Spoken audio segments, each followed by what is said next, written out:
केते जानिले कोन जाइछि दुकान रु बोधे 400 450 पीस मोबाइल जाइछि मो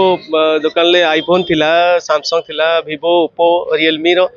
बहुत स्टॉक थिला 400 450 पीस स्टॉक थिला से माने बोधे केते बेले नै जंता हम जाननी मु सकाळो जानिया पाइली बोधे स्थानीय बासिंदा जने से तांको दुकान मो दुकान पाखरे से तांको दुकान खोलिया द्वारा देखिले पछपटे कांता तोड़ा आइछि आ जस्ट थाना रु 200 300 मीटर दूर रे मो दुकान भंडारी पोखरी थाना परिसर तो एमती आम मार्केट रे भी बहुत थर चोरी होइछि आमे एक्शन नवा पई आमे भी रिक्वेस्ट करछु ता परे भी किछि कार्यानुष्ठान आमे गोटे कि चोर आज पण धरि पारिनु भंडारीपुर अंचल रु मोबाइल लो चार्जर फुलुडा सु तुम दी हां मोबाइल से माने बोधे नै पारि नादी कोन चार्जर को सब काढी खोपाड़ दी जंती खोल को भी खोपाड़ दी जंती आ मोबाइल गुडा खाली नै जंती आ सीसीटीवी मोर थिला गोटे सीसीटीवी मशीन की समान नै जाइछंती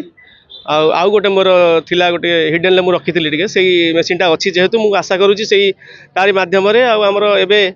सजाग थिबे हम पुलिस टीम भंडारी पोखरी रो मु तांको ऊपर बड़ आशा रखिची आ चाहूची जते शीघ्र हो एमिति अंचल रे चोरी न हो चोर मानकर प्रादुर्भाव बढ़ी बढ़ी चलची पुलिस हाँ संगे संगे आसी पहुँचले मु भी जाई हाँ डॉग स्क्वाड जन को डिटेक्ट करछि मु तांको देखिनी भलसे जेतु मु व्यस्त थिली सीसीटीवी रे केते जन भितर क्वेश्चन कोन किछि देखियो पाइले सीसीटीवी आमे चेक करिनु आमे थाना को तो मु हैंड ओवर करबी मशीन टा को ताबरे सेमानक कार्यानुष्ठान को अपेक्षा कली आ केते टंगार मोबाइल अनुमान केते टंगा हो अनुमानिक 80 लाख रु 90 लाख टंगार माल हबो boarding completed nurture discover fly with pride